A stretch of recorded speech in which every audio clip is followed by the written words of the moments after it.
Hello, everyone. Welcome to episode 9 of the North Star podcast. Today, we got Mathew V here, and I just want to start off by thanking Mathew for being on today and just having him start off on his introduction of who he is and what he does in the industry.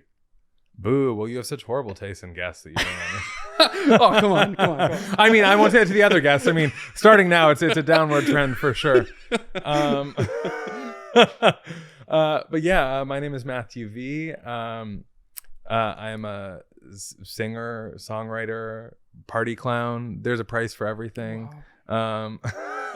No, but I exist in the world as a singer and as an artist, and apparently worthwhile of being talked to on a podcast. So we'll see if that comes. It's gonna be such a great podcast, guys. Yeah. So for your music and stuff like that, like, why did you get started and when did you get started? Like, what inclined you to be part of music and wanting to start into this industry? I was singing from and singers say this all, I was singing since birth, but I was singing before I was talking. My family was held hostage at any gathering because they had to sit down in a circle and watch 3-year-old me perform or scream, sing, just the cringy stuff you'll ever see, the family videos that should be I've seen those on Instagram. Yeah. Okay, so but yeah, so I was always singing, and then my parents were we were kind of entering into that generation. I think you and I are kind of the same age where it's on weekends there was an extracurricular activity that happened, right? And I played sports for a bit. I played soccer for a year because I was I played goalie because I was a very big kid. And they figured and we'll touch on that too. I want to talk about that. We'll touch on that a bit, but I blocked most of the nets. So this kid's gonna be a great goalie. You just put him there and then the ball will hit the kid. And then I played baseball. My brother was a baseball player. Yeah. My brother was very, very good. I was good, but I was okay. Mm-hmm. And we were very close in age. So we would be every second year we would play on the same team because it was the 2-year age groups. And he was in so good. And I was good, but in comparison, I was just very bad next to him. So I was this is not for me. I hate this. And then when I was 7 or 8, I started doing singing lessons. And I'm very grateful that my parents saw that passion and that I wanted to do it and that they championed that.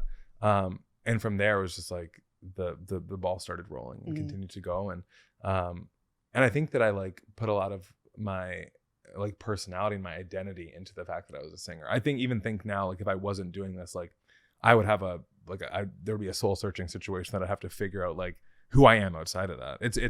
And I love it to bits, so I don't see it as a problem, but it's a huge part of who I am for sure. When you were growing up, I know that we had mentioned, we just kind of made a little joke with being a goalie and stuff like that. And for people that don't know, me and Mathew have worked together in the past.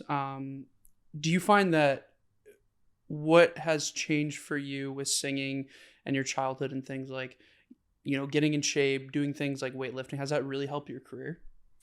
Oh, 100%. I think back to I think it was, when I was a kid, I was morbidly obese. I was 300 pounds when I was 13.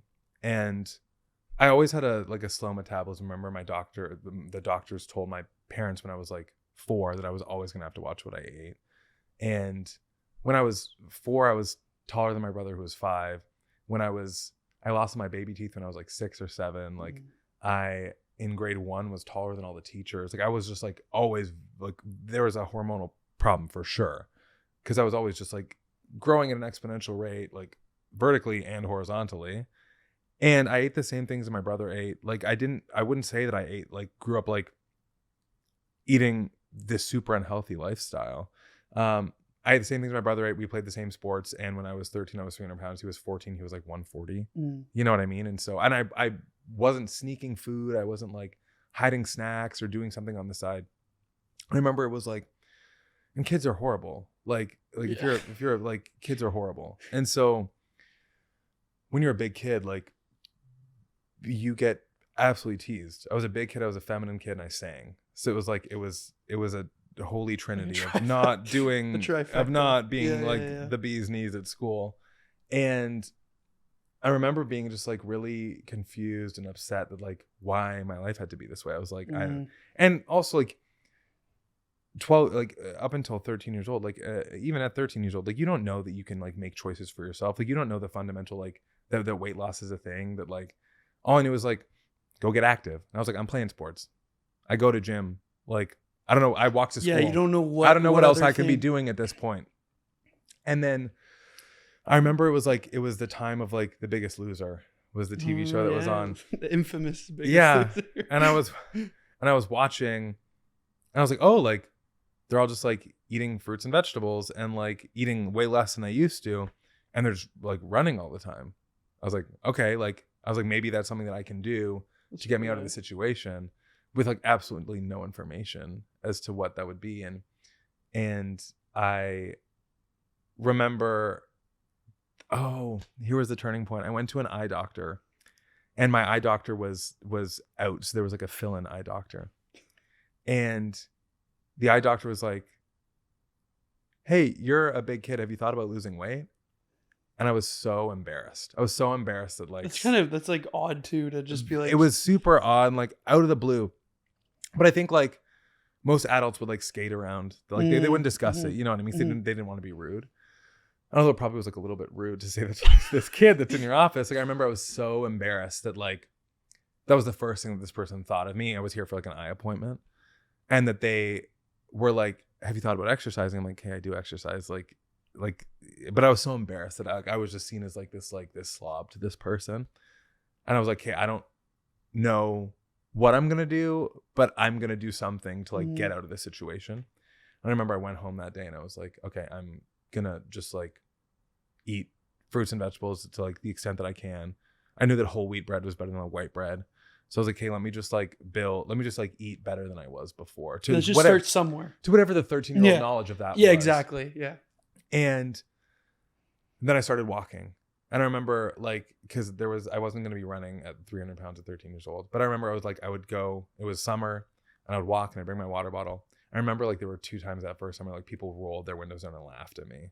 And I was like, oh, fuck, this sucks. But again, like kept me motivated to like, yeah, you're like, I don't want to do this, but you're like, not, let's go. I'm like, it's this or nothing. You know what I mean? So I kept doing it. And I was also really scared going into high school. So it was the year that I was going to high school. And I was like, okay, like we have to do like timed runs. And I was also going to a high school where I was the only kid from my elementary school going to this high school. So I knew 0 people at the high school I was going to. Again, I had like built a circle of friends in my elementary school after like climbing out of the bullying. And I'm like, fuck, I have to start from scratch now. I have to like, I'm still fat. I'm still effeminate. I still sing. And now we're in high school. I'm like, this is going to be 3 times as bad. So I was like, oh God. And I remember that I was in high school. And at that point, like we were doing timed runs in gym, and I was always at the back. And like the peer tutor was like really like kind and like empathetic, but like it was embarrassing. You know what I mean? I remember after that first year, that summer, I just like turned up the volume. I was like, okay, I'm going to run all the time. I'm going to continue to eat healthy. I think in the first 2 years, I lost 100 pounds. And I went from 300 to 200. And that's where things got a bit crunchy, I think. Also, I'm remembering you asked me like how that, I'm getting into my story now, but this is what I mean about the dance of the back and forth. Yeah. But remember when I got to 200 pounds, I still had like man boobs, and I still had like a spare tire, or like I've just, to my knowledge now, was just extra skin. Yeah. Like, because I lost weight so fast. Yeah, it was so quick. 100 pounds, that's a lot too. And no lifting, just cardio, exclusively cardio and eating. And I was 30. I had no muscle mass to begin with, because I'm a kid, like going through puberty still. And I remember when I got to 200 pounds, I plateaued, and it was hard work, like calorie, like restriction, and running all the time. And so I was like, okay, let me start running with a hoodie on and sweatpants on. So I was like, okay, let's do that. And then, would lose a little bit more weight. And I was eating 3 small meals a day. And then, so when I got to like 195, I was like, okay, let me do 2 small meals a day. Cause keep in mind, like it was a different time, like 14 years ago, we didn't know what we know now. What was a problem? What was an eating disorder? Was like the tabloids like showing diet pills and like models who were like had like chicken bone arms. You know what I mean? Like that wasn't me. You know what I mean? I still had squishy bits everywhere. So to me, I was like, I still have work to do. And watching The Biggest Loser, I was like, that was my knowledge of like health and fitness. So I was like, they're working out 10 hours a day. Like they're on this like compound to lose weight. You know what I mean? Screaming, crying, like they're being pushed so hard. I was like, that's what I have to do. You know what I mean? And so then it was 2 small meals a day, and then it was 1 small meal a day, and then it was 1 small meal every second day. And you're just like, and then at that point it got down to like 180, but again I was still squishy in the midsection, and I was like, extra skin. Like what else can I do? But I was like, I still have to keep going. Yeah. So and then at this point we're probably in like grade 11, doing this all the time, and I was in a class called Super Fit, which was like you train for triathlon. And so I was doing Super Fit, I was doing weight training, I was doing 2 blocks of gym because I did all my academic courses like to get into university because I was so motivated for singing. But I was like, okay, I need to keep restricting. So at that point I was like, how do I lose more weight here? So I stopped drinking water. And I was like, let me cut out water. And then I lost an extra 5 pounds. I was like, okay, this is great. I won't drink water. I won't drink water. And I was also really fast. Like I remember like I was faster than my brother was, like the peak athlete. Like we were both in Super Fit, and I was beating him like at the triathlon. I was like, okay, this is impeccable. This is where I always wanted to get to. And of course, everyone around you is validating you because you were the 300-pound kid that's now like one of the fastest in the school. So like you're doing amazing, keep going. And I'm like, okay. I remember like my friends talk to me now about the fact we would go out to eat, and I would tell the server to take my water away because I was so thirsty. And I was so tempted to drink it. I was like, can you take it away just so that it's not there for me? I was so like, I've never been that motivated in my life for anything. And although like I commend the work ethic, like completely unhealthy. I was getting nosebleeds every day. And you're like, oh, this is almost passing out every time I stood up. But I was like, this is the work ethic that it takes to get where you want to go. Which in turn led to a lot of issues because after that I moved to the UK, I went to school, was pursuing my career, but now there was suddenly no time to train 6 hours a day. And so just from not running, I say training cardio exclusively, just not doing cardio 6 hours a day, then now I gained 20 pounds like that. Yeah. And I'm in the UK again, still not knowing anything. So I go to a supplement store. I'm like, I want to lose weight. So they give me a really intense fat burner, which was like a nasal decongestant. And then you're probably not drinking water. And then you're like, and then I'm hyper anxious. Yeah. Because it's just raising my heart rate. Yeah. But it was I'm like, I don't know what else to do. I'm like running as much as I can and blah, blah, blah, blah, blah. But this is where we started working together because I think I came back up to like 220 or 225, something like that. And that's where my like really restricted maintenance calories would keep me at bay. But I was eating, I think when we started working together, I was eating like 1,500 calories a day or something. Like, it was like I had my maintenance calories were so low for someone at like my size. But that's because to get my weight down, I kept restricting. And then also was never focused on building muscle mass. So I remember when I started working with you, I found you on Instagram, I was looking up like fitness coaches because I wanted someone to hold me accountable. Because my schedule at that point when I started my career was so busy. I was like, I need someone to, and not even thinking about the fact that like, I'm like, I just want someone to yell at me to stop eating. Like that's what, that was like, I want someone to like hold me to that standard.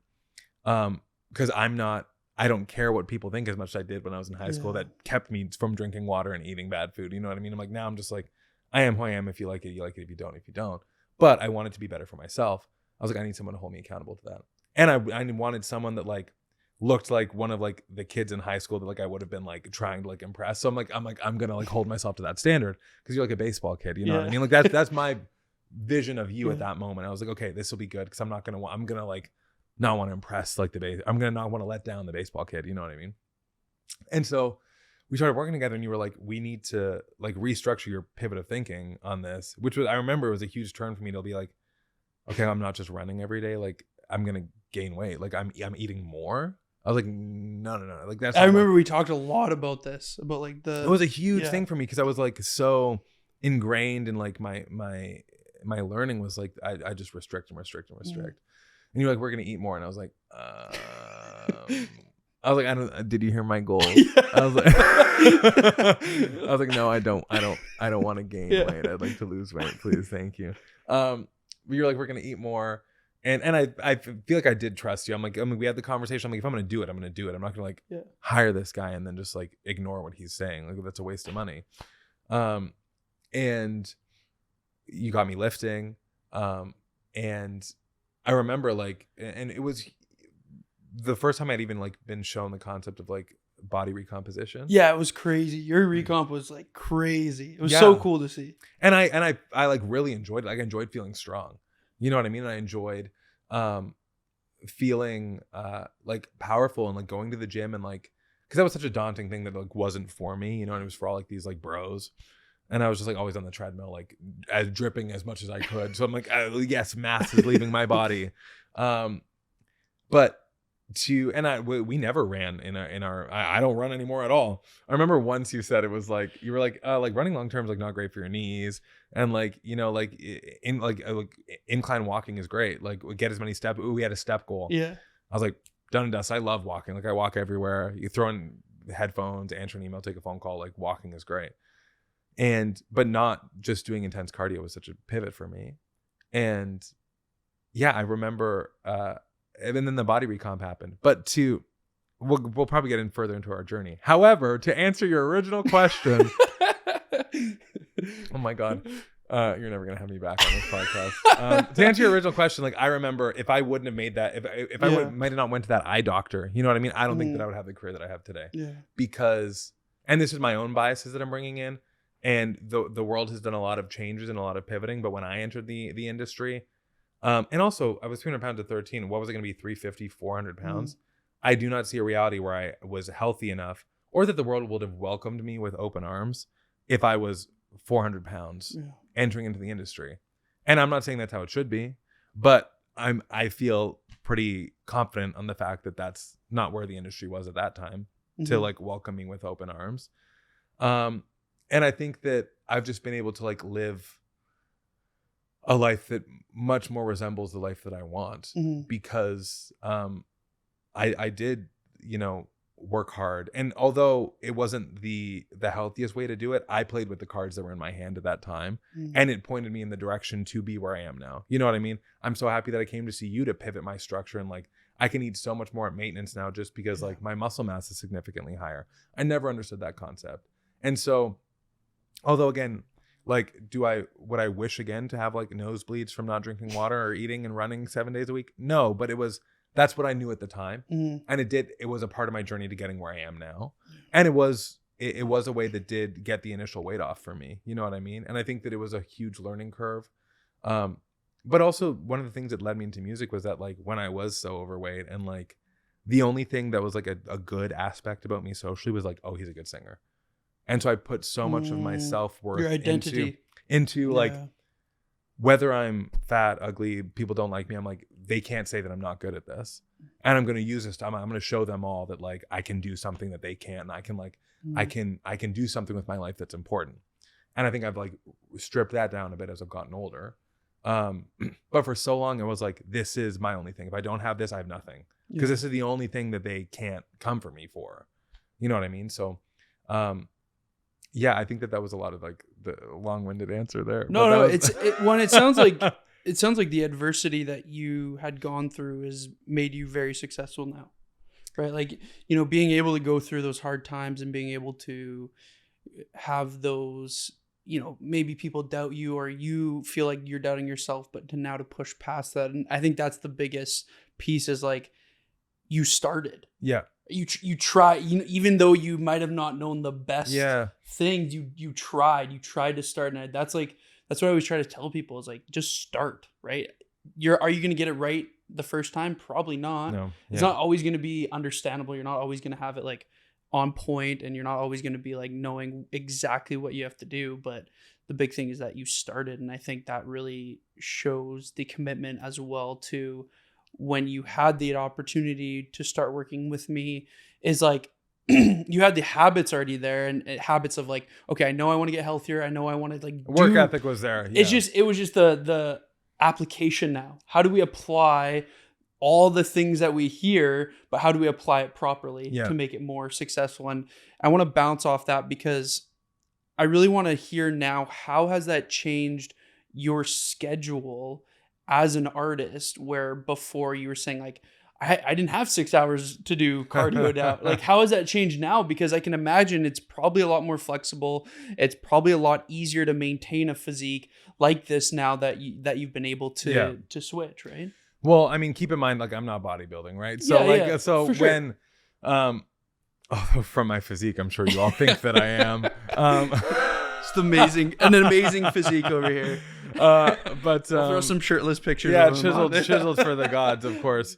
No, I mean, and we also started working together. I'm pretty sure it was in the pandemic, right? So it was like a lot of the base that we started off was like at home workouts or like working with my crappy like apartment gym at the time, which is reminiscent of most hotel gyms that I'm at. And so like for me now, it's like, and that was also one of the things we worked through. It's like I'm traveling this week, so I can't bring my meal prep with me on the plane.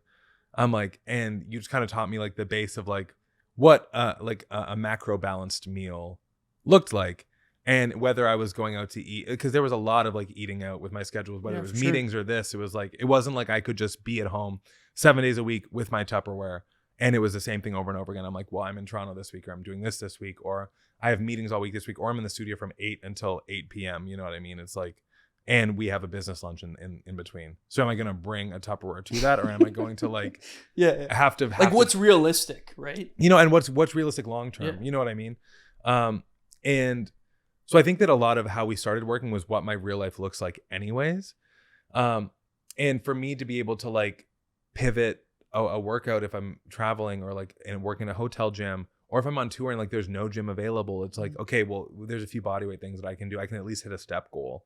You know what I mean? And I can at least prioritize protein in these moments to make sure that I'm like getting as little muscle loss as possible, or that I'm like still activating like certain muscle groups while I'm gone. Not just being like, oh, I'm gone, it's a write-off, let's eat pizza and like sit on my ass for 3 weeks until I'm home, and then I'll work really hard when I get back. You know what I mean? It just didn't work that way. So I think like and I think also like you also took the fear out of a lot of foods for me as well. Like you kind of showed the fact like you can eat whatever you want, just like make it work. Yeah, make it work within what you're trying to do. Make it work within what you're trying to do here. And like don't be mindless about it. Don't just like turn off the hard work switch and be like, oh, I want pizza, so I'm eating pizza, and I'm gonna eat a whole pizza and then feel like shit, and then tomorrow I'm gonna eat no calories. And like you're like, no, just like it's a vicious cycle. Eat pizza, be aware that you're gonna eat pizza, and if you want to have 2 pieces of pizza, like great, prioritize protein for your other meals. Like make sure that it's balanced. Like any food can fit into your plan here. Just be mindful of it. Like be aware of it. Be conscious of it. Walk towards it. Walk with it, rather than being like, oh, I hope no one's looking. Let me sneak it. Like you're cheating yourself at that point. So I think that was really helpful again in terms of real life, like what my real life actually looks like. And I think that I was different from a lot of your other clients who would probably work like the same job, like Monday to Friday, and then like they maybe like go out on Saturday for like a drinks or for this, or so you carve that into the plan, where it's like I was here half of the month and gone half the month. And there were days where I'm like, I'd hit the end of the day, I'm like, I didn't eat. I'm like, I got up at 6 this morning, Wednesday. I didn't eat anything till like 6 p.m. And we would work through that. You know what I mean? And you were like, okay, well, what can you do tomorrow in the same situation to like get some food functioning, get something in you earlier? Can you bring almonds? Can you bring this? Can you like, what can you bring with you? Yeah. You know what I mean? Like we were pivoting around what my life actually looked like. And it wasn't like I was always touring, I was always making a record, but all those things looked different. So it wasn't like when I'm working, it looks the same either. It wasn't like there was plan A and plan B. It was like plan A through Z every single time. So you just kept me to the fundamentals, or like, okay, when things look a bit different, prioritize your protein, prioritize like nutrients, prioritize steps when you can, and prioritize sleep. You know what I mean? And I think that is the pillars that I carry through my everyday life. And I'm also like able to eat so many more calories at maintenance now, because I shifted my mindset from just like the loss of weight to like gaining muscle. And I didn't realize what that was going to allow me to do. I thought that for my entire life, I was like, I have a slow metabolism. That's what the doctor told me when I was a kid. Never going to be able to eat what he eats at dinner. Like I'm going to always have to have a half portion or the salad with dressing on the side, and maintain while he's losing weight, eating twice as much as I am. I thought that was just like my future. And so the fact that I can like eat what the people around me are eating at maintenance is like something that I never thought would be possible for me. I thought that my body was like wired wrong. And I was like, okay, this sucks, but you know, I'm gonna have to figure it out. And so that's been huge. The fact that like I've put on muscle mass to the point that like my body at maintenance is just burning so many more calories being alive has been game changing. Well, it's cool to see that you've been able to maintain. I think that's the biggest thing too here, is that you know, you've been able to maintain this now rather than like always going up, down, which that's the thing, is like you can lose 50 pounds, but if you never learn how to keep the 50 pounds off, you're just going to be going up and down for the rest of your life. Well, there's the thing, you know, I was just in Europe for 3 weeks.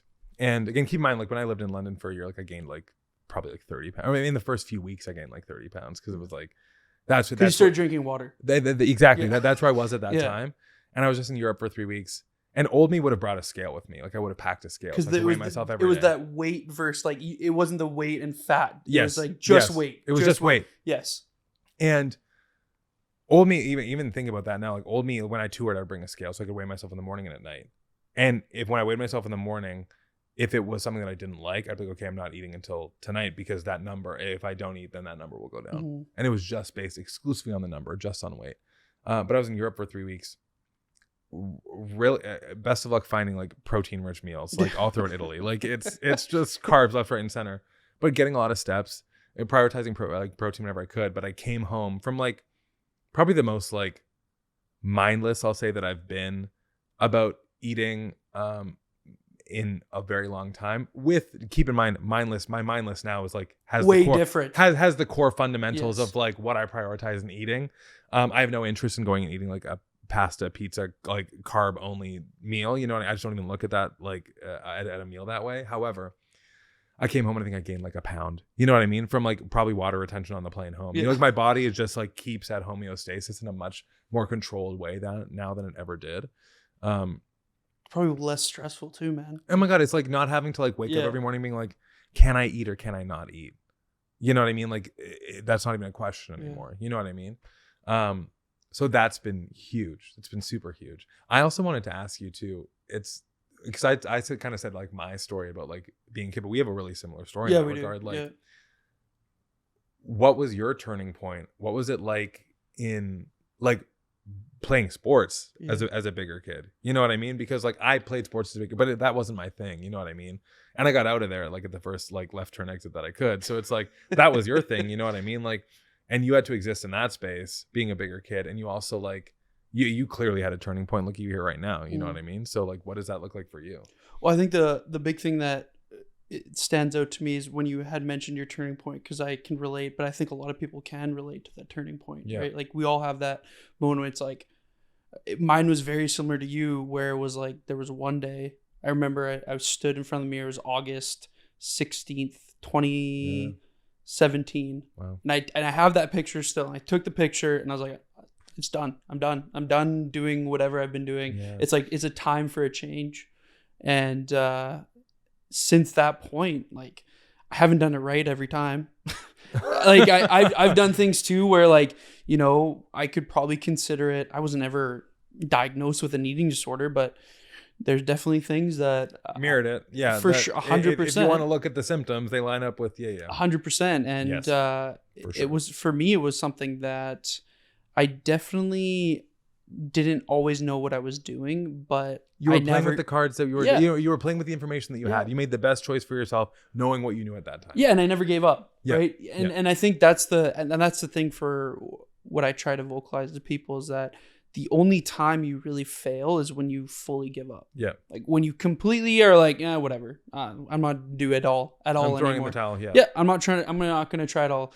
And I think that's where, you know, getting proper information from people, but also, you know, having a good support group, having people that, you know, you can kind of lean on and even like now, like we're good friends now, but I don't do nutrition coaching with you anymore, but it's something that we've been able to have that connection. And I really value that as well, because it's not that you had gone to a place like that you had started. It was more now like, what are you doing now? Yeah. Like you're able to like now enjoy your life. Like that's because the goal is, to be honest, for me is like, I don't want to be working with, not that I don't want to, I would love to obviously still be talking to you every day, working together. But the goal for me is never to, he doesn't want to work with me, everyone. Did you hear that?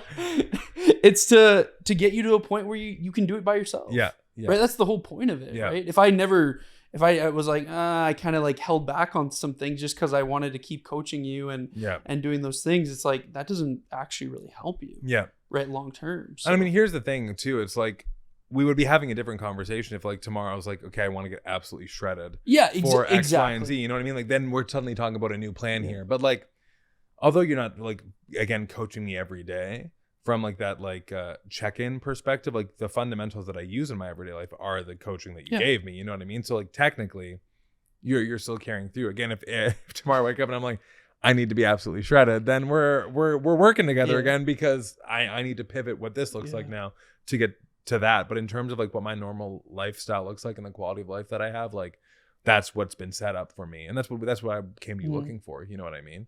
Well, I think that's like this time and place of where you're at in your career, right? And I think for you right now, it's, you know, we've chatted about this a little bit. I don't have to be shredded. Like I'm singing well enough that I don't have to be shredded. As soon as that starts going away, the need to be shredded is gonna go up even more. Just priorities, right? For sure. Unless you're like doing more shirtless shows, and I don't know, maybe your job is gonna change. I don't know. If ticket sales are crumbling, we may need to make a pivot.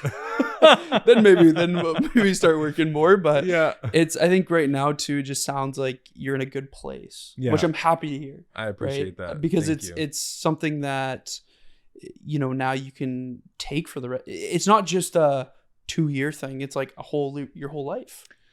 The crazy, funny enough, playing into my singing too, that I didn't even like remember until now is that like I had a big acid reflux problem when we started working together. I remember, yes. That like I was on like prescription pills for it that I learned this. are bad. Like completely not an issue for me anymore. Like can't remember the last time I've had heartburn or like woke up with a scratchy voice because I had acid reflux. And so like that is wacky to me, because I'm also right now like the same weight that when we started working. Like that's what I'm saying. Almost to the same pound. Like the scale has not changed. I was like 220 something then. I'm 220 something now. But body's completely different. Eating way more. Belts are down. Belt size down 3 loops. You know what I mean? Like eating way more, so much stronger. Don't have to worry so much about no acid reflux. Like those are huge fundamental changes. And like for me, old me would have been like, will your weight stay the same? You're at the exact same place you were before. You know what I mean? You are at the starting line still. Like, you know, cut 20 pounds off. Yeah, you like have to lose that weight again. It's the number on the scale that means something. And I didn't think it was possible to be at the same weight and be a different pant size. Like I didn't think that's how it worked. And you look totally different. Yeah. Totally different. And I know that's like one thing that I really wanted to make clear too, is with your stories, because you know there's that misconception, like you were saying, it's the weight. It's like I have to lose this weight. It's like, well, if you're not weightlifting and now we start like lifting weights, you're gonna start gaining muscle, and it's gonna be quick because you're not used to it. And all that being said, I just really think that, you know, with your career too, it's been something that has probably made things a lot easier. You can worry more about, you know, put more of your focus on the music. You can put more focus on, you know, like the business side of it, because now the nutrition is not taking so much energy. And I'm not like biting people's heads off because I'm starving. And I haven't eaten all day. You know, it's just quality of life. And I want to shift on that when it comes to your music, because I really do want you to talk, you know, and tell your story with music. I know we chatted a lot about fitness and nutrition, but you know, for people that listen to you, that don't really know much about like your genres, the things that you've done. I know that you've pivoted with genres too, you know, within the last few years, but what made you, you know, start with the genre that you started with, and why did you pivot? Like what does that look like for you right now? Yeah, I think that I've jumped through genres more than most artists have. I trained in opera and musical theater. I entered into my career in like pop music, like soul pop music. And then the pandemic, I did a bunch of dance collaborations, because I was like, oh, like all my favorite singers like do songs with DJs. And I was like, and I'm not touring, so I have nothing to do, so I should do this. And then last year I did a vocal jazz record, which it was so fun. I really liked it. Thank you. Yeah. Like I played in the gym sometimes. I do. I like, hey guys, like listen to my friend. He's like, oh my God. And they're like, oh, he has such a good voice. Oh, that's sweet. It's not, you know, it's not really gym music. Yeah, I was like, work out, but I'm like, hey, listen to it. We're listening to it now. That's funny. Well, thank you for that. But yeah, I was like, you know, I'm growing up. I'm like, I enjoy listening to. I trained in jazz also growing up, and I feel like I wanted to like really sing again, and I wanted to challenge myself and to like add some like legitimacy to my name as a vocalist, where I was like, okay, like this is one of the hardest genres to tackle. I'm like, I'd like to show that I can do that. And that was really fun. And like, there was a lot of traction in the last year with that, which I was really happy about. But in turn, like to go from dance to jazz to pop to like musical theater, like I've spanned you've done all, the range of things, which I think some people have told me like, oh, you want to be consistent, like you want to give people the same thing, and that's not how I listen to music. I think that everything that I do is kind of tied together by like how I sing, by my voice when I'm writing my own stuff, like by like my style of writing, and I'm just not that serious about it. Like I one thing that hasn't kept me up at night is that my records sound different. I guess I don't want to make the same record over and over and over again. And if people want to listen to the same record over and over again by me, then great. Go and listen to that one and keep it going. Put it on loop. You know what I mean? Like, and I can't say that I'm not going to make X, Y, and Z in the future, that I'm not going to like revisit other, like the new record I'm making now, I'm revisiting some of the past things that I've done and integrating them together. But like, I can't say what I'm going to want to do tomorrow. All I know is that I chose music because I love doing it and I love making a record that I'm called to make in that moment, that I feel inspired to make in that moment. And that's not always the same thing. For some artists, it is the same thing, and they're super consistent. I know exactly what to expect when they put out a record. And some artists that make a record, I don't know what to expect. And I think that they're both valid in whatever they choose to do. But for me, I think I've also spent enough time in this industry, and like the longer I've been in it, and like there's like just some really gross stuff that I've seen or I've experienced in the industry, and I'm like, I want you to touch on that. Yeah, gosh. Yeah, you do. But so I think that like I've come back to the fact of like, okay, if I'm gonna do this, I have to enjoy it. You know what I mean? Like I chose this because I love it, and if there's aspects of it that are making me not love it anymore, I need to make a change, and I need to pivot those to come back to the fact that like I do love it. You know what I mean? And so I think that if that means that like I'm called to make a record that's different than the record that I just made, great, I'm going to do that. And I also feel confident that like whatever I'm making, I feel like I'm probably an avid listener of, you know what I mean? And so I feel like I'm going into it as informed as possible. Making the jazz record, I definitely put a lot of effort into like properly like training and educating myself and revisiting the training that I had to like make sure that I wasn't just waltzing into a space that like, and being disrespectful about it. But yeah, I think that I'm never going to be glued to one aspect, other than the fact that everything that I do is going to be vocally focused. It's going to be like a big singing project. I'm never going to be like the artist that just like hums into the microphone. Like it's not me. And so, yeah, but I have definitely danced around genres. And every time I'm like, no, I'm going to stay in this for a bit. Like a year goes by and I hear something new and I'm inspired by it. And I'm like, I want to change it up a bit. And I feel like I can. And I feel like, you know, I'm lucky that my listeners have like followed along with that, or I expand my listeners every time I change. And if one of my records doesn't serve like great, take a pause. I'll probably switch it up again. You know what I mean? Like come back. Like if this one isn't your cup of tea, then like that's okay. You know what I mean?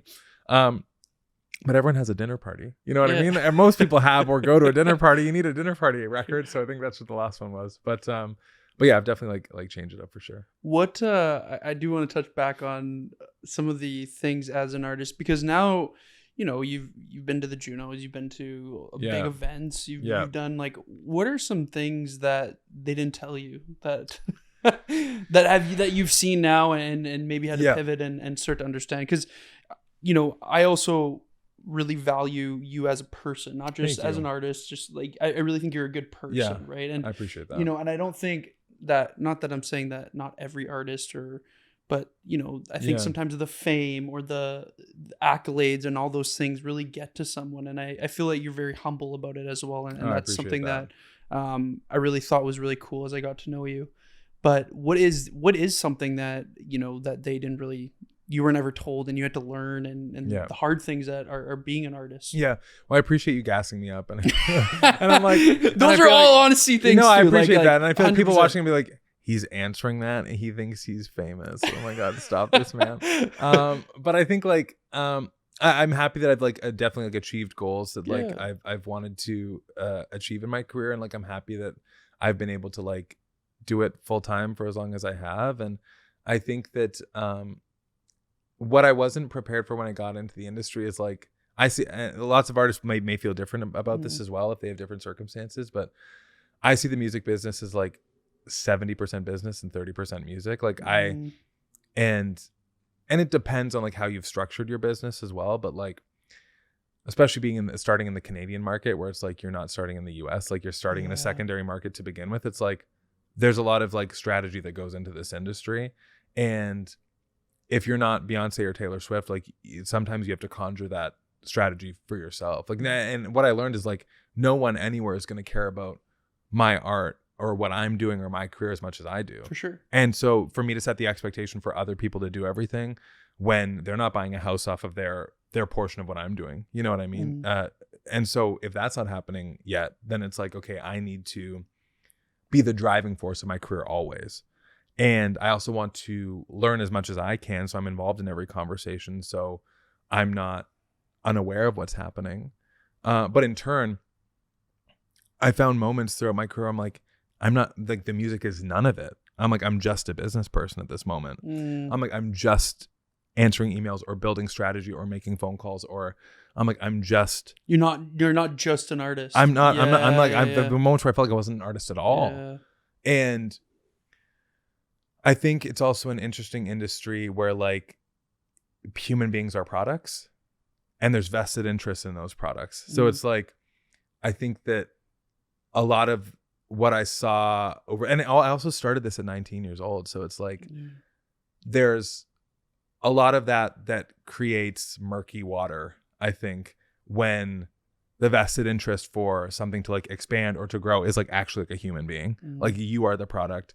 And so I think like finding a real life outside of all this that I allowed myself to enjoy, that I like, there's even now, I think I'm a lot better at it now, but like I've just started traveling for leisure, and like not like I would told myself, I'm like, I'm not going anywhere unless I'm working. And even when I travel for leisure, I'm like, okay, I have to film content. I have to do this. Like I'm stepping off a ride at Disneyland because like I missed a phone call from a team member. It's like, okay, I need to, like, the world is falling at all moments. You know what I mean? There's no clock out, clock in and clock out hour. And I'm also, again, functioning right now in a secondary market, which is Canada. And I'm like, okay, well, there's so much more growth that can happen in my career, so much more growth that can happen. And if I take a day off, I feel like I'm slacking. And someone out there is working harder than me, and I don't deserve any success that I want now because I'm not grinding 24/7. So that's a dance that I've had to do often. But it got to the point in the last few years where I was like, I don't even enjoy this anymore. I was like, I don't enjoy the fact that like I'm held hostage, and there were other circumstances that were taking play in that as well. Because it's a very interesting industry. And I was like, okay, well, I need to find the human being that this career was supposed to be benefiting in the first place, so that I can want to do this again. And I need to find a way to structure my business in the way that I am able to focus on the parts that I enjoy, which is making a record, which is touring. Hell, at this point, I enjoy making TikToks. Like I enjoy like making the content, but then I'm not like held hostage to this life that wasn't what I signed up for. You know what I mean? And so it's still a dance that I'm doing today, but I think that I realized I'm like, if at this point I should just go be a realtor. You know what I mean? If I'm not, if I'm not enjoying it and I'm just gonna work really hard for guaranteed like payback, I'll go sell houses. You know what I mean?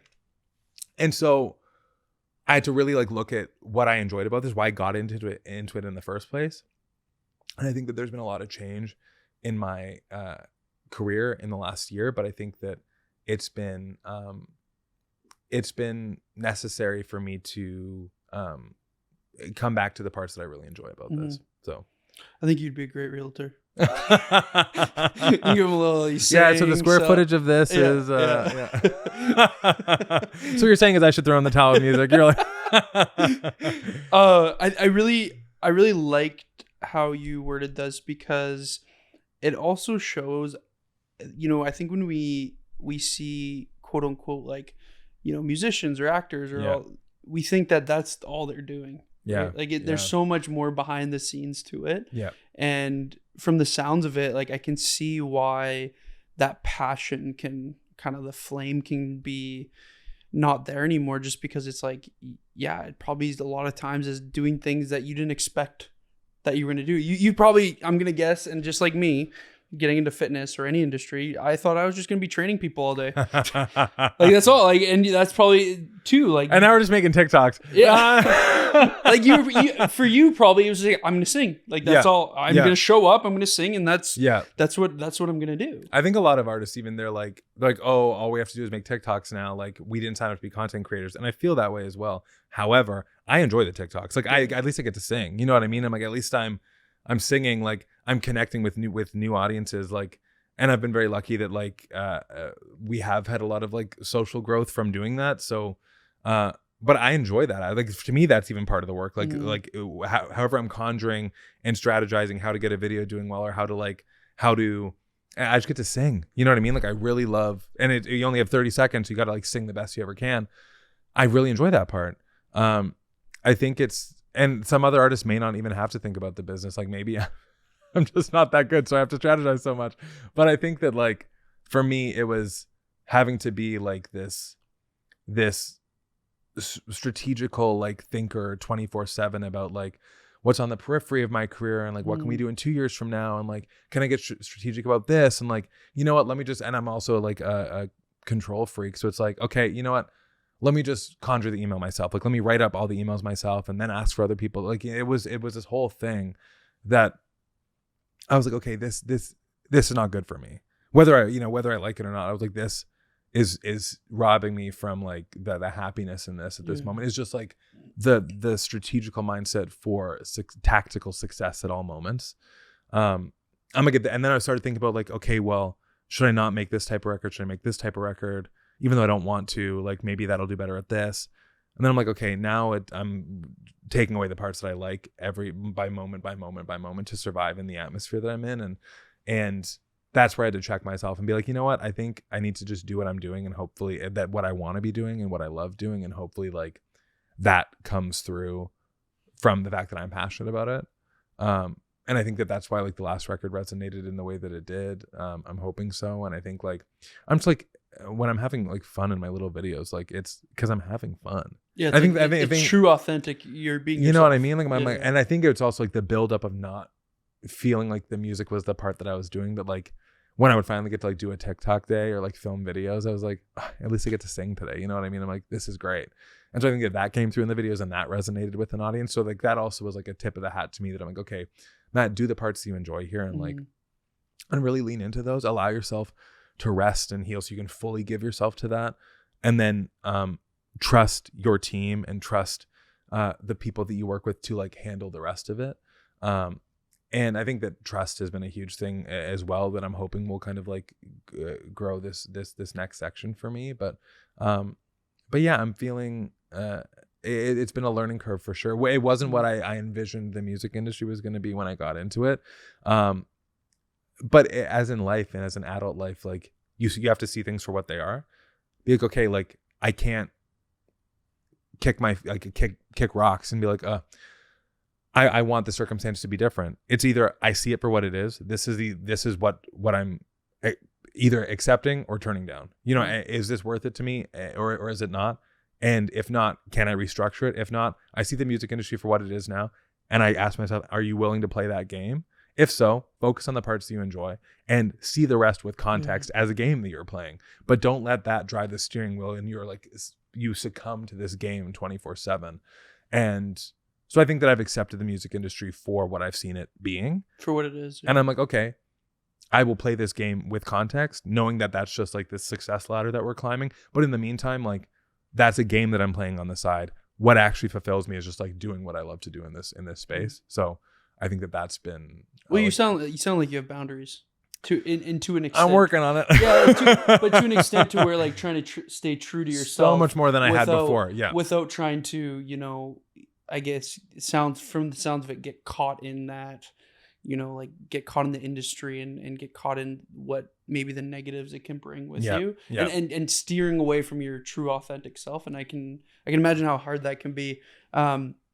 I do want you to touch on like the coolest story that you've had as an artist? I think that's going to be like, Oh. or like if that's meeting someone that you've never thought you were going to meet before, if that was, traveling somewhere, touring, your favorite, if you had a favorite concert that you've done, things like that. Like I really think a lot of people probably haven't heard that. Yeah. I think that would be something cool to hear. Interesting. I mean, I feel like hearing my music out in public is always like is a weird situation. Yeah, it's like, what the? And I mean, I'm gonna call out most artists here. I'll act like I'm like, oh, this is so embarrassing. It's fucking cool. Like it's really fucking cool. Yeah. And it's same thing with like, I think hearing my music out I remember like I had like strep throat and I was like sitting in the pharmacy, like looking a haggard mess, like just absolutely at your lowest of lows, waiting for my prescription to be filled. And then my song's playing on the radio or on the whatever, like above me. I was like, no one must ever know that this is me at this moment. But I was like, you know what? That's cool that like I'm existing outside of this song right now. And I think I'll also pretend that I'm like, oh, like, yeah, like I don't enjoy this. But when I get recognized, it's the coolest fucking thing. Like, it's the coolest. And any artist that says that it's not, I mean, I'm sure if you're fucking Beyonce, you're like, I can't live a normal life. That's not me. When someone stops me at Dairy Queen, I'm like, this is sick. This is sick. Like, it's so cool. And people who don't, artists who say that that's not the case are absolutely 100% lying. Unless they're at the point where they can't leave their house and they can't do this, they can't do that. Like, I'm not getting doggy piled at Save On Foods. You know what I mean? But when I'm like, oh, it's funny. I was flying home from Vegas and I was walking the airport and these flight attendants were passing and my buddy heard them go, oh my God, that's Mathew V. And I was like, oh, that's cool. And then so I board the plane and the flight attendants are on the plane that I'm on. And I get on the plane, I'm like feeling like a hot shot. I'm like, great. And then I walk to the very back row beside the toilets. Like couldn't be further couldn't be like more in the bowels of this plane. And then they're bringing snacks around. I was like, this is not as cool anymore. They're seeing me like in the $80 seat at the very back, home from Vegas, where I was like booked the cheapest, worst overnight flight that I could ever get. I was like, this was cool until now. I'm like, this. They're seeing a bit too much about like where I actually am than where I should be.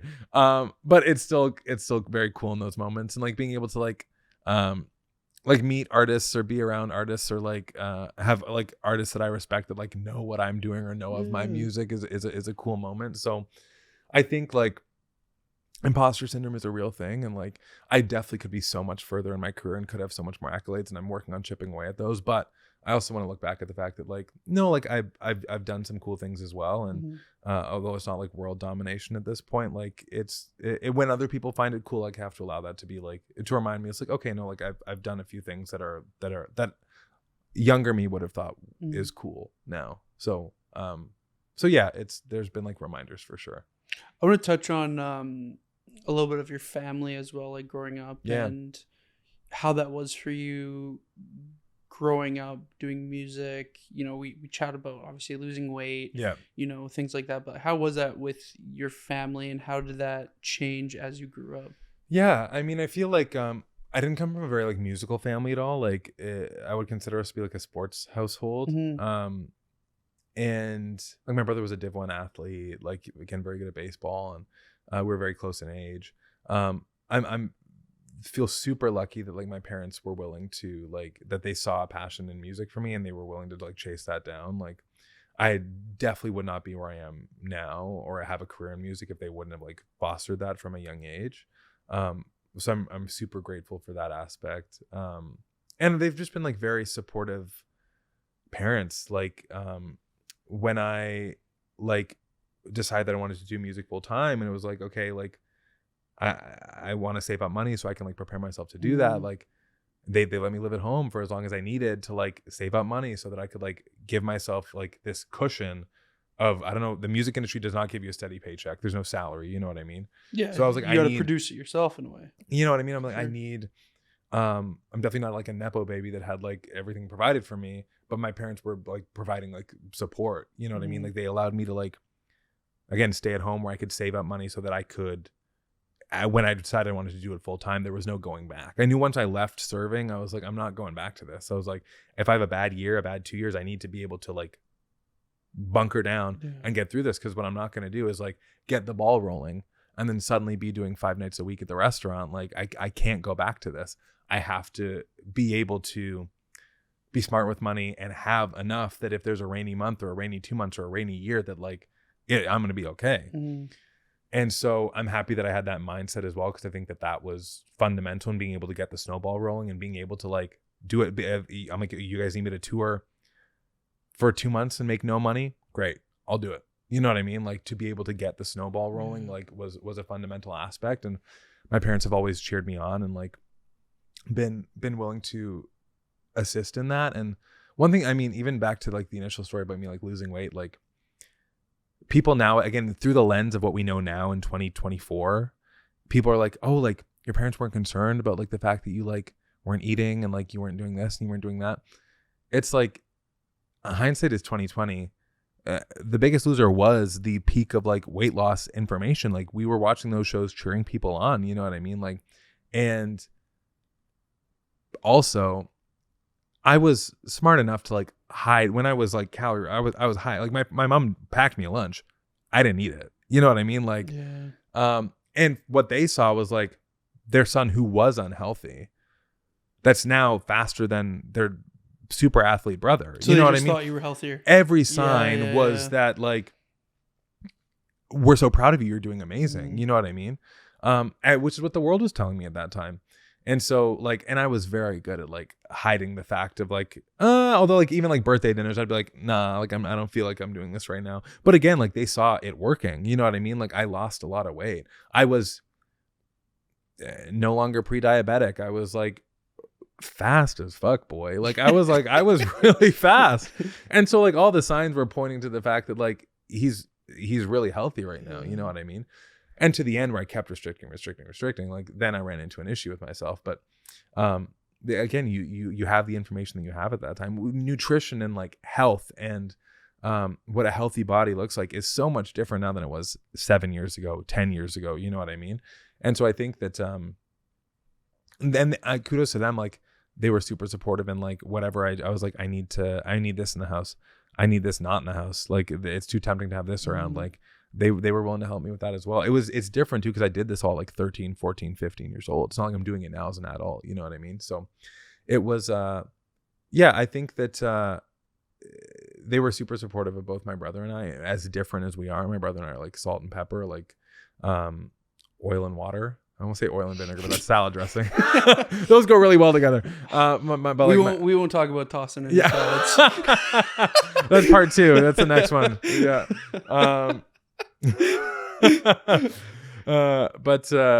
But yeah, so they were they championed us both in our differences, which I appreciate. Yeah. Did you have anyone ever come to you and apologize for how they treated you? No. As a kid? No, because again, like when I left elementary school, I went to a completely different high school than everywhere else. And although like I had a rough time in high school, like I also just like don't see people much anymore. And I also like maybe they've DM'd me. I could not have seen it. But I don't think anyone. No one has. I mean, I also like. I feel like at that point it's for them. You know what I mean? Yeah, like, no, I'm not saying like you're looking. No, because I've like had experiences like that. That's where people have. Yeah. Oh, you know what I mean? Like, and I wonder how that feels for you. Because for me now, like the thought of someone doing that, I'm like, I don't want it. I don't need it. If you want to like verify that you're in a better place and you're closing this for you, that's great. But like, also I feel like the kids were like piece of shit to me. Like that's what they were shown on TV. That's what they were shown on this. That's what they were shown on that. Like you're playing with the cards that you were dealt. I think that like it built resilience for me. It built empathy for me. I think that where I probably shouldn't say this, but I'm saying it anyways. I feel like where things are going now is like we're trying to prevent everyone from like crunchy situations. And that's just not how the world works. People are going to have disagreements. People are going to be shitty. Kids are going to be shitty. As you have to be shitty to learn how not to be shitty. Sure. People have to be assholes to learn that that's wrong. You have to like, and wonderful that like playgrounds are like cushioned and like squishy now. However, it's like, you're also going to fall and scrape your knee at some point. Like resilience. Yeah, you know what I mean? Like, and I'm also up from the other end where like I benefited, I think, from like from like becoming resilient, and some people haven't, so I have to acknowledge that as well. But I'm fully prepared now. Like when I get like troll and hate comments, I'm like, bring them on. You know what I mean? I'm like, I'm not going to agree with everyone in the world. They're not going to agree with me, and that's okay. We can all break bread about something else. Or if you want to be a dumbass, show me that you're a dumbass. Yeah. Don't keep that shit in. I'm like, if you feel so wildly stupid about something, say it. Say it with your full chest so I can see. And I'm like, okay, I'm not going to like spend my time with you. You know what I mean? But if you feel it, the fact that you can't say it because of X, Y, and Z, no, say it. Say it with your full chest, and either you'll learn over time or you won't, and that's fine. You probably think that I'm crazy on 900 different things. There's I don't know how many billion people around the world. We're not all going to see eye to eye. And in turn, people are going to get offended or rubbed the wrong way. And you have to learn how to be like, okay, 1 out of 8 billion people, I'm not vibing with them, or 10 or a million. And that's okay. And that's okay. You're not supposed to. You know what I mean? Like, that's how you filter out and find the people that you do vibe with. And you like listen to those people. That's something that I'm pretty good at nowadays. Is like, okay, when the algorithm sends you to the wrong space and people are like absolutely tearing you apart, I'm like, okay, like I feel like I can take that at this point. You know what I mean? I've learned enough and become like resilient enough to like bounce back from that. One that's just like business, like it kind of ties with everything. You know, you're not going to jive with every artist. You're not going to jive with every business owner. You're not going to jive with your friends and things like that. And the reason why I was asking about if anybody's come to you, because I just think that a lot of it has to do with, you know, when you're growing up, and if somebody ever experienced this, coming from two people that have lived it and breathed it, you know, as a kid, you don't know always the impact that it could have on the future on someone, right? And I think that's hard, because even as a kid, I probably had said something to someone and I didn't mean it, or I didn't 100%, you know. And I think that's like a big thing too, is like, if you do have someone that comes up to you later on in life or things like that, a lot of times it takes some time to actually understand the impact, because now they have maybe experienced it as well. 100%. And people learn empathy at different moments. I think that empathy is learned. If you look at kids, they're savages. You know what I mean? Like, they're absolutely horrible to each other at all times. So I think that empathy is something that's probably learned. I also think that, I mean, looking back to all of my issues that I work on now are traumas from childhood. Everything goes back to that. I'm inherently a people pleaser now, because I want to like prove my worth to people, because if I didn't feel it inherently. I needed to like win people over. I needed to like show that I was good at this or show that I was good at that. Whenever I do something good and I post about it, I'm like, oh, I'm sure there's still that voice in me that says, you're showing all those people that like felt like you weren't good enough. You know what I mean? But however, I feel like everyone has their shit that they bring forward from childhood. And I feel like it's my obligation to work on my stuff. You know what I mean? It's not them to come back and apologize and like fix it for me because they caused it. I probably caused something for them. You know what I mean? It's my job now as an adult to unpack this stuff for myself so I can live a better life selfishly moving forward. You know what I mean? There's also some things that I don't feel like it's not a Rubik's Cube that I have to solve. Like the fact that I am so empathetic and caring. I'm like, those are beautiful attributes that I think I pulled out of that. I don't need to like solve that. And like, I'm like, there's some positives and quote unquote negatives. The path led me in that direction. I'll take that with me. What I want to leave is the fact that if I meet someone at a party and we don't get along, or they like, I don't think that they liked me. Why don't they like me? I need them to like me. Like, that's the part like, what's the obsession? That's the part that I'm leaving by the wayside, is the fact that everyone needs to get along and like everyone needs to like me instantly. I'm like, no, like people, they have a completely different billions of experiences that they've had in their life to lead them to the point that like I'm not their cup of tea, and that's okay. They could be going through something, all this stuff. That's not my business. You know what I mean? And there's a lot of people that I do care about. We got a limited amount of energy. Focus on that. That's the stuff that I'm working on now, and that's my obligation to unpack that and deal with that now. How do you work on? Do you, if you don't mind, counseling, anything like that? Yeah, I go to therapy.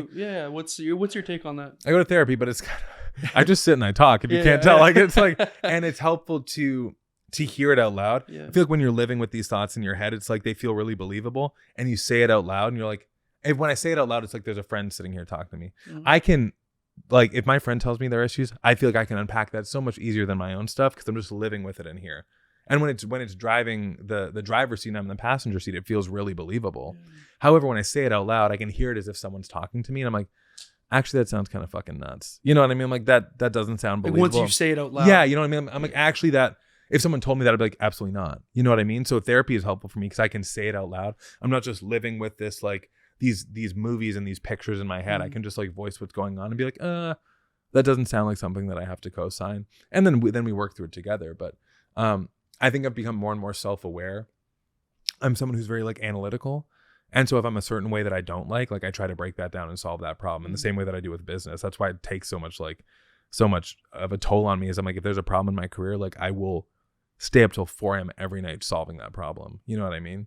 Figuring out a new way to, if all the doors are closed, how do I build a window? Oh, I don't fit through the window. How do I lose weight to fit through the, I'm like, I'll always there's always a solution for it.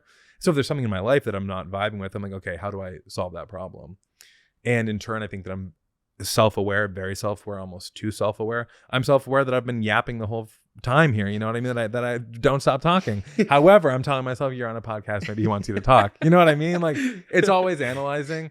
And so I think that I've been able to work on a lot of my stuff through that. And therapy is really helpful with that. How about you? Like, how are you chipping away at something? Because you bring this childhood stuff with you. You know? Yeah, what I mean? I've done counseling since I was 22. Yeah. So it's been 5 years now. Wow, way to age yourself. Yeah, age. Oof. Yeah, you're a 96 too, hey? 97. Oh, okay, wow. Look who's old over here I'm on the old side of the couch. You're the okay. oldie over there. Once you get to my age, you'll learn all this stuff, okay? Don't worry about it.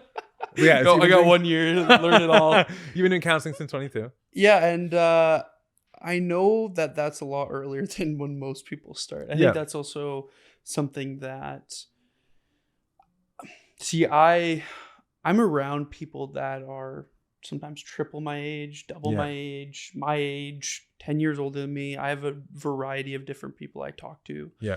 And a lot of the similar things that I hear is that it's like, I wish I would have started that at your age. That's a lot of the things that I hear, and it's constant, no matter the age. And when I hear that, at first I was like, oh, okay, all right. But now I'm like, well, why? Like, why do people start so late? And I think the fear is that they're gonna actually learn the true sides of them.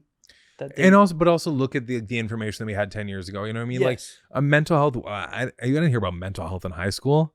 You know what I mean? Like, no, there was none of that. You know what I mean? And so I think that there's been such a snowball effect. It's like the stigma of that kind of disappearing. And maybe there's some communities out there as well that the stigma is still very much alive and well. Like I'm not living in Texas. You know what I mean? Yeah.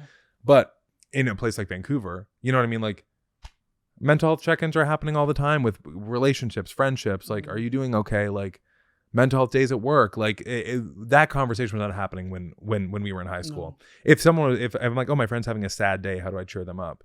Because everyone was just riding like homeostasis in the middle. You know what I mean? And I was like, okay, I think anyone who grew up with a phone now, it's like, we're all struggling. Yeah. We're all struggling. And with how fast-paced life moves, like, we're all struggling. And I mean, our parents' generation was obviously struggling too, but like therapy was not a regular thing that people went to. You know what I mean? Like that just wasn't there. So they wish they would have started, but you play with the cards you're dealt. The information wasn't there that this was something you should be doing. I feel like most people should be going to therapy or counseling or just like having someone to check in with. Like shit moves fast nowadays, and we all have like our wires crossed because we're not biologically meant to be sitting on our phone comparing ourselves to people 24/7 or like being able to do 95 things in a day.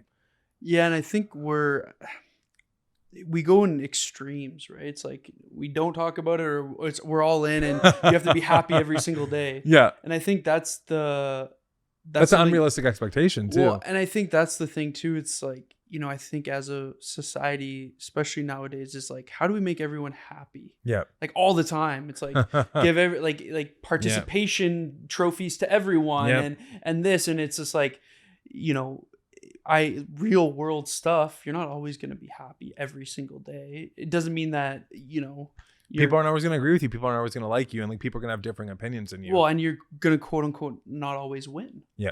Right. You're not always going to be a winner at this. Doesn't mean you can't win at something else. Yeah. Yeah. And I think that. Well, that's why I don't sign up for the Hot People Awards, because I don't want to win. You know what I mean? Like I want to set a realistic expectation. You don't want to take the award from the Channing Tatum lookalike I don't want to win every year. You know what I mean? Like it's not realistic. You take the. It's going to set a bad expectation for the rest of my life. You know. Then you'd have to change careers. Yeah. But yeah, it's just one of those things, man. It's hard because you, like, growing up, or from what I feel like growing up, I was always like told like you can't feel sad, you can't, like, how do I always be happy? And that's something that I'm like, oh, Like if I'm not always happy, like, it's like understanding why, or like, why do I feel like this? But also being okay with the fact that I'm going to feel anxious at times. I'm going to feel Life's tired. going to throw you curveballs. And I think throughout that, acknowledging that that's the case, you build these resources. It's like, okay, my friend and I have a point system. I'm like, how are you doing out of 10? If he's at a 3, I'm like, how do you get yourself to a 5 today? You know what I mean? How do you get to yourself at a 10? How do you get yourself life 2 isn't at a points? 10 at all times. You know what I mean? 10s only feel good because you're living not at a 10. You know what I mean? If you were living at a 10 to be normal, you'd want 12. You know what I mean? And so, I'm like, if you're at a 3, can we do yoga? Can we meditate? Like, do you want to talk? Do you want to not talk? You want like, how are we going to get you to a 5? Mm-hmm. You know what I mean? And then let's just hope that our average for the week goes up by a point or 2. You know what I mean? That's how you build resources, acknowledging that. Because if you're expecting to be 10 all times, guess what? Life's not that way. And you're going to feel like shit almost at all times because you're like, I'm not riding a 10. Something's wrong with me. You know what I mean? And then you get let down by those expectations. Well, I think that's where the adversity is like super important. Like I think that, and obviously, do I look back and wish I got treated like that? No, like I wish it would have been less per se harmful, but at the same time, I'm grateful as well because I've learned so much. Sink or swim situations, you become a better swimmer. Now you can deal with bigger waves nowadays, and you know what I mean? You're able to get through it. And again, did you want to almost drown? No. However, now you're way more equipped. I look back and I'm like, I don't want to do it again. Yeah, exactly. but I'm okay with the fact that it happened because I feel way more equipped now to deal with bad shit than I would be otherwise. Well, I have a similar thing about like caring what everyone else thinks of you. Right? It's like you want everyone to be your best friend, but I think that's something that I've also learned is like, I have to learn that not everyone's going to like me. Yeah. Not everyone's going to want to per se work with me, or not everyone's going to see eye to eye with me. And that's okay. Yeah. There was something that you had mentioned about, I actually want to ask you what you do, but you had said point system. So like, let's say you are someone who, you wake up and you're like, I'm at a 3 today. What do you do? Like, what's your routine stuff that you do to get you maybe to a 4 or to a 5 or something? Absolutely. So, being off my phone whenever I can is always going to make me feel better. Yeah. Always, always, always. It's hard because I work from my phone like 24/7. Like I like to be I work with people all over the world. So the time zones, like I'm like, oh, finally everyone here's asleep. And then, oh, Europe's waking up. So I'm kind of held hot. Whenever I'm off it, that's great. But for me, it's like getting outside, going for a walk will always make me feel better. Listening to music will make me feel better. Being in the sunshine will make me feel better. Stopping and focusing on my senses from like a mindfulness perspective. It doesn't need to be like a full-on meditation, but just like coming back to like, what am I hearing right now? Just stopping the conversation in my head from 24/7, stopping myself from identifying with thought. I found that sound like a hippie now, but like, you know what I mean? Just like being able to stop the internal chatter for just a moment reminds me that like, oh, this spiral in my head like can be stopped. I'm the person that's like, I'm in control of it. I'm the person that's here now without that. Yeah. I'm not that constant chatter, that movie that's playing in my head about this could go wrong, that could go wrong, this we have to do later. I'm like, I can stop and be like, oh wait, it's gone for a moment. That's being sent to me and I'm dealing with it, but that's not me living that movie in my head 24/7. That's helpful. Also, this may sound super morbid and I don't think that this helps a lot of people. It helps me. I always remind myself, I'm like, you're going to die. Everyone's going to die. The world is going to die and plummet into the solar system. And then the universe, the science has kind of agreed that the universe is going to die. I'm like, none of this matters. I could shit my pants every day in public. Or right now. And who's to say I'm not doing it right now? We'll let you guys know later if that there's no smell-o-vision. We're not. But and none of it's going to be and if someone documents it and sends it out into space and it lives out there, the universe is going to die. Like my only job here is to have a good time and be like as good to people as I can. Mm-hmm. I'm like, that's it. And if I'm not having a good time, how can I switch things up to have a good time? You know what I mean? Everything that I'm stressed about, money, this, that, am I good enough in this, followers, career wins, but I'm like, can't take any of that with you. This is the society that humans have wrongfully built against our instincts to function in. And if we want to play that game, great, let's play that game. But we're playing a game and all this shit's going to end at one point. And you're going to look back and be like, did I have a good time or did I not have a good time? Yeah. So have a fucking good time. So whenever I'm like debilitated, I'm like, because we forget we're on a rock floating in space right now. Like we can't see it because of like light pollution in the sun, but like if you're in the countryside, you look up, you're not looking up, you're looking out into the universe. Like, we don't know why we're here. And I'm going to die. We're all going to die. The sun's going to die. Our solar system's going to die. Have a good time. Because guess what? Stressed about tax season on your deathbed, it's going to mean absolutely nothing. But if you but there's some jokes that my friends have made that I will remember till the day I die. You know what I mean? And like when you're laughing so hard, you're almost puking. Like, I remember those moments now until forever. You know what I mean? Like, so the more of that I can get and I can conjure up, done and dusted. So whenever I'm like in that spiral, I'm like, no. You're going to die one day. And I'm like, yes. And most people are like, oh, I hate that thought. But I'm like, no, like this, your only task right now is to go have fun. Are you having fun? No. Okay. Then like find a way to pivot that.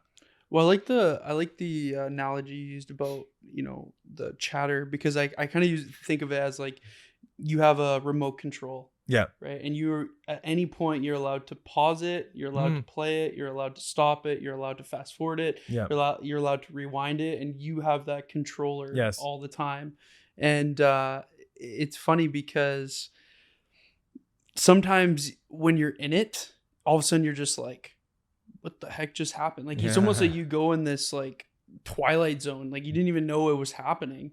And then you reflect and you're able to like, okay, well, like I can take a step back. I don't have to be like so all in all the time. Yeah. But I also think too, it depends on what kind of life you also want as well. Yes. Like if you want to, retire at 35, well, there's some sprinting you have to do. You're gonna have to probably grind for 15 years to be able to make that happen, right? Yeah. And that might be sacrificing not going out as much and spending money. It might be investing more. It might be whatever it is.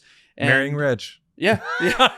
Winning the lottery. Because we control that, right? Yeah. But it's just one of those things where it's a hard concept, because you are right, though. It is going to come a time where probably 3/4 of these things don't matter, right? Exactly. And it's like, again, a few pivots in those Greek years, like we could all be hunting and gathering still. We'd all probably be way happier. You know what I mean? Whenever I watch like The Last of Us, or like The Walking Dead, everyone's like, oh, that's so scary. I'm like, what do you mean that's scary? That's exactly. You just survive. You survive and you go and raid a new superstore every day to find canned goods. That sounds thrilling. That sounds absolutely incredible. And then what? You climb to the top of a building and then you watch the sunset and then you build a little fort so that you don't die that night. That sounds sick. Are you kidding me? Like, that's how we were built to be. Yeah. But now we like drive our little cars and like are worried about our little this because someone made taxes. You know what I mean? Like, so we're just playing a game against our biology. And I try to see that for what it is as often as I can. Easier said than done. And people in different circumstances are going to feel that differently. You know what I mean? But I try to remind myself that at all times. It doesn't have to be this way. Like we it wasn't supposed to be this way biologically. Like, we're just playing that game and do it see it for what it is. I try to see it for what it is as often as I can. Yeah, it's tough because we live in a world that's, well, and maybe North America a little bit more. Other countries obviously adapt and evolve, but we live in a very money hungry, very money hungry. Like, if we don't have enough money, and nowadays living as is not cheap. Yeah. Right. Or quote unquote cheap, right? Depending on the individual. But we look at it as how are we going to be able to shift that? Right. And I think honestly, that's going to be the next big thing. I think that people forget that money is, and again, I have to be like cognizant of the fact that everyone's in a different situation, but like, I think that a lot of people have been shown like the method of hoarding wealth. And you want to die with as much money in the bank as possible, like collect this stockpile as big as possible. We forget the fact that money is meant to be exchanged for goods and services. Like, and of course you want to have like a cushion that is there, especially if you want kids or if you want to save up for this or save up for that. But like, then that mindset carries on to like, okay, how do I like save I'm different because I don't plan on having children. So I'm not like saving anything for the next generation. I'm trying to like make sure that I can like have a home and do this and do that. Yeah. However, I'm just like, trying to be cognizant of the fact that like, okay, you're not taking this with you when you go, you know what I mean? So I'm not in the business of like, if I want to like, I don't know, go somewhere and it's not going to put me out on the street or it's not going to stop any of my goals. It's like, okay, well, I'm not hunting to hoard wealth to die with $9 million in the bank. Like what's the purpose of that for me? You know what I mean? To leave it to, I don't know, the person that served me at the restaurant the other day. Sorry to that server who's now like serving in like 80-degree summers. Like, you know what I mean? Like, I'm just not, you know, I feel like people forget that money is meant to be exchanged for goods and services and experiences. And it's turned into this game of like, am I hoarding more wealth than the person beside me? Have I collected more tokens than the person beside me? Because, like a competition. You know what I mean? And it's a status thing as well, where we forgot that it's like, we should bring back the barter and trade system. You know what I mean? It's like, give me some beans and I'll like mow your lawn. You know what I mean? Like that, we need to bring that back, because that's the real money of it. Well, and that's like, it's interesting. It's funny you say that, because it's like, you get asked, would you do your job even if you didn't get paid money? Yeah. Well, it's like, in this world, no. Like, talk to the music industry. We've all been doing work unpaid for years. Yeah, and that's the thing is like, yeah, like yes, but no, right? Yeah, it's like, obviously I love what I do and I would continue doing it, but I also need to make a living, right? It's the societal structures that have set up. But if we were living in a world where like, oh, hey, I'll train you, you give me, I don't know, baked bread, whatever it is. Watch yourself. Yeah. You know, like that's then 100% I would still like be able, but it's obviously there's training for bread. That sounds like I'll bake you bread if you want to give me your training program. That's done and dusted. You made the offer, I'm accepting it. Everyone heard that? Oh man, I'll be getting I gotta bake a loaf of bread for how many months of training? How many address? What's your address? I'll get loaves of bread sent to my house. But it gets to that point where it's like, obviously you get to a point where you want to find your passion in your career that's going to also give you some sort of fulfillment. Yeah. I don't even think it's, you know, at the end of the day that we need to find something that we always love, but we have to find something that gives us purpose.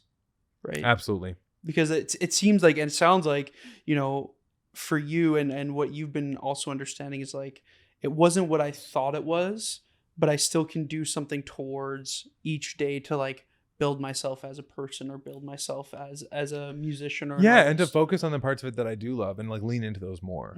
So I think that's everyone's gonna have a situation where it's like, okay, this isn't 100% fun all the time, but how can I focus more energy on the parts that are serving me in the way that I want them to, and then doing the parts that don't serve you, knowing that they're leading you towards that. You know what I mean? Yeah. And it just comes down to that aspect of like, you know, asking yourself, and what do you really want at the end of the day out of this all? Right? Like, what are you trying to solely achieve? Like, if you're trying to get millions of dollars, like, cool, like that's awesome. Like, but if that's not what you want, then why are you trying to go towards that direction? Or do you even know how much work it takes to get to that point? And on that note, we asked the audience, what do you want? Yeah. And audience, I'd just like to ask you, what do you want in this moment? And go chase that and focus on that. Thank you so much. We'll take a pause. Pause. Yeah, good. Yeah. But you know, and just I'm gonna end it off here too, because I think it's a good place to end, and it's something that I really wanted to chat with you about on your views of these, because it is something that I think we don't always hear from. You know, we see a vision, we see what we see on social media, or we hear a music, or we don't like actually understand the person behind the voice in this way, or behind the image. And I really wanted you to be on this, because I really know that you have value, not just from what you do in the industry, but from like the person you are. Thank you. I want to thank you for being here, and I guess me being here, but being here with me and having a conversation. And I just want to end it off by, you know, where can people find you? What's, you know, do you have a little like, can you say something that maybe is coming up that you're allowed to, you know, voice, or where can people find you on social media, stuff like that? Well, thank you. First of all, thanks for having me. And thanks for all the work that we did together for like restructuring like my life fundamentally, and like in how I can like have a relationship with like health and nutrition. Like, it's huge. So thank you. For me, I mean, I'm on all social media, on the dark web, on the internet. Find it where you can. The dark web. No, but that's where we met. Yeah. I'm still waiting for that unmarked box, but we'll talk about that after. At Mathew V Music, only one T in Mathew. My parents forgot one. That's my real qualm with them, is that the one T Mathew has really held me back. But yeah, I mean, my new record is done. We're just trying to figure out when and how we can put that out. So, but the new record is done, and I'm really excited about it. It's maybe like a mix of some of the past records that I've done. I think that it's really cool. I'm really proud of it. It's the first time that I've had like really like full control over exactly what I wanted it to be. So I'm really excited about it, and I have we got lots of plans. So, but the new record is finished, which will be exciting. And thank you so much for being here and for having me. Appreciate it, man. I just want to thank everyone for listening to episode 9 of the North Star podcast, and you can find me at Up North Athletics on Instagram or email me at upnorthathletics@gmail.com. Thank you so much.